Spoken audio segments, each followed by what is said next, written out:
Hey guys, my name is John Debelot, founder of Diaspora Freedom Initiative, and this is the Freedom Philosophy.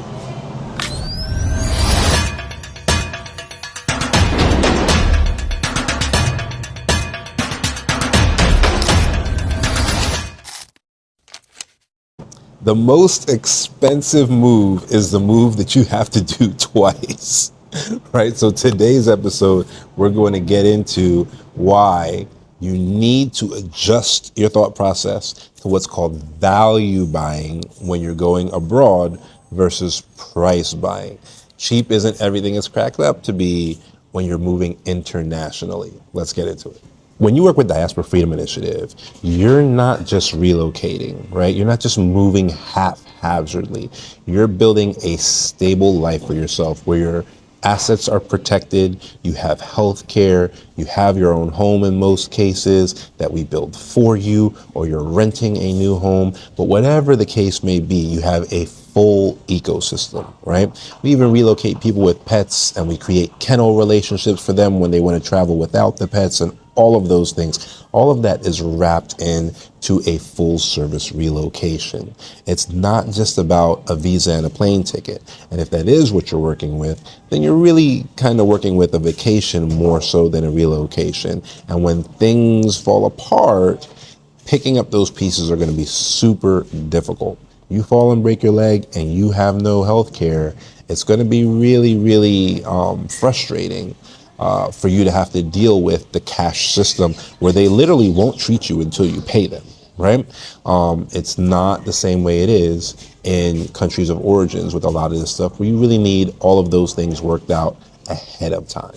All right, so what are the mistakes that most people make, especially do-it-yourselfers, right? Number one mistake is typically they have no idea what tax obligations they have to where. They don't know when they have local tax obligations. They don't know if they still have host country obligations. Guess what? If you're an American, you have host country tax obligations. They don't know whether or not they only have federal tax obligations or state obligations. They don't know which states actually come after you leave for state tax obligations and which states just let it go, and what you have to do to erase your state level tax obligations, even though if you're American, you will always have a federal tax obligation. Different rules for some of our different clients from other countries, but that is typically mistake number one. They do not understand where they have to pay taxes, if they have to pay taxes, and how they have to pay taxes. Super important that your relocation firm understands these things in both places. All right, the next one is getting the wrong permit, utilizing the wrong terminology, not being educated properly, right?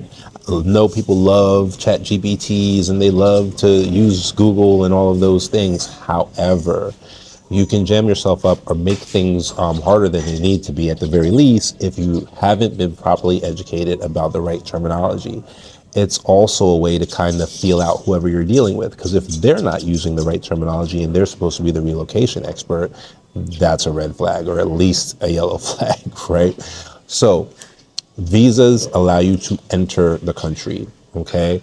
Kenya has actually moved away from visas in a lot of cases. They still issue visas depending on exactly how you're trying to enter the country, but they've largely moved to what's called an electronic travel authorization. It serves the same purpose as a visa, but it's electronic. Before, you used to have to send your passport to the embassy.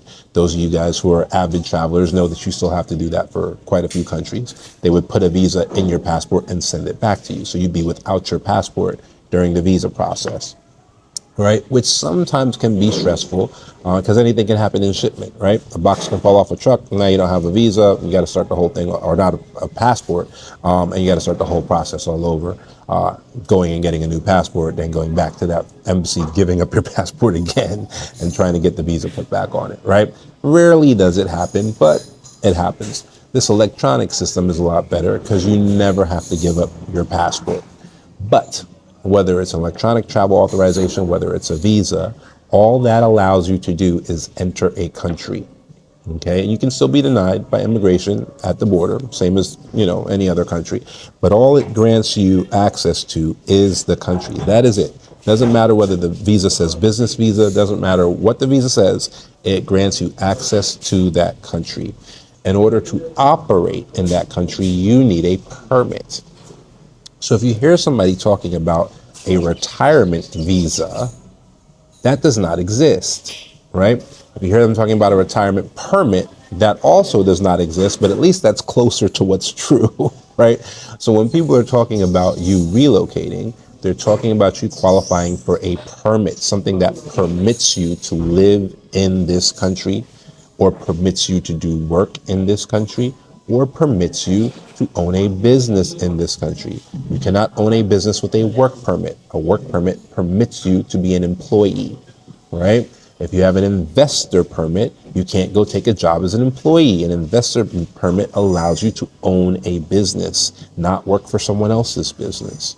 Okay, if you have a residency permit, you do not have working papers. You cannot go take a job with a residency permit, right? But all of these permits permit you to have an immigration status here and live here long term. And then they tell you what you can and cannot do. They are not visas, they're immigration permits. So what do you think happens if you show up in a country and you're speaking to immigration about why you're there, how you're coming, what statuses you have, and you tell the immigration officer, oh, I have an investor visa, so I'll be opening a company here? What do you think is going to happen to you? That immigration officer is going to pull you into a secondary, interview and question you further, because number one, there's no such thing as an investor's visa.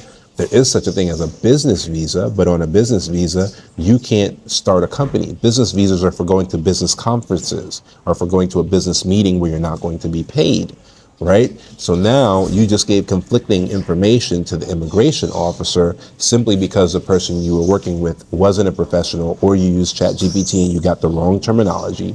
And so you told the immigration officer that you're here to get an investor's visa, which they thought to themselves the closest thing to that is a business visa. And if you're getting a business visa, you don't have the legal right to operate a business here.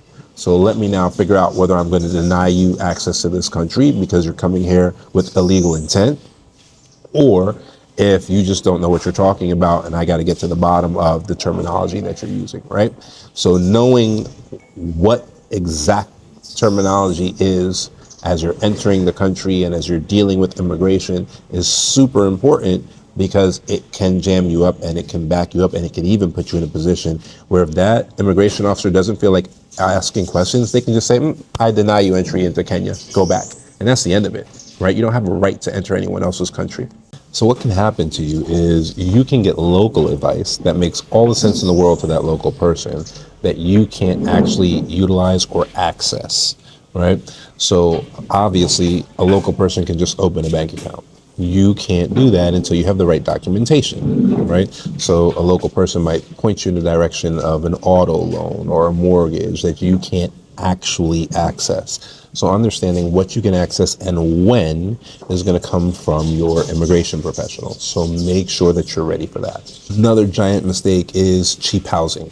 Cheap rent typically means there's really bad infrastructure, right? And that you don't want. You can Google flooding in Nairobi and see the people who lose their lives because they live in a place with bad infrastructure in the largest city in this country, right? So you want to make sure that you're shopping for value, not price, right? Not everything is about price. You want to make sure you're getting the value that you require and the value that you need, not necessarily the cheapest thing out there. If your mindset is focused on the cheapest thing out there, this really isn't even the country for you. Kenya is really not a discount country. It's a discount on luxury country, right? So you'll pay maybe a 40%, discount on luxury, right? But it's not the Philippines. It's not a discount country, all right? The overall solution is framework, right? Make sure that you're working with a team that's experienced, they have clarity, they can execute, and they have a framework in place to get you from, zero to hero. Just remember, don't fall for the cheap chat. Move with purpose, build with patience, and leave a legacy. See you next time.